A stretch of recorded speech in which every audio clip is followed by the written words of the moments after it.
Welcome to This Explainer. Ready to level up your daily English and sound way more natural? Let me ask you right off the bat, how are you today?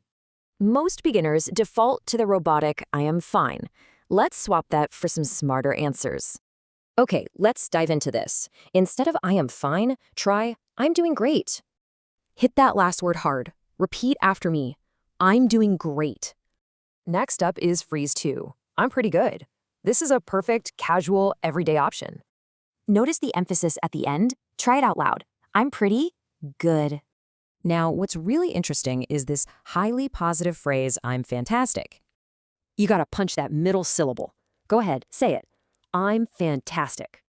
Finally, phrase 4, couldn't be better. Use this when life is going absolutely perfectly.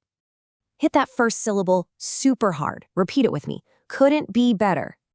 Picture this daily life scenario. A coworker at the coffee machine asks how you're doing. You can just fire back a polite, natural, I'm pretty good, fast and easy. Or imagine your manager enthusiastically kicking off a meeting with, how are you?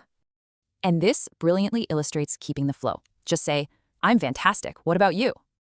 Practice these 4 phrases every single day. Your spoken English will sound incredibly natural in no time. So here's my question for you. Tomorrow at work, which smart answer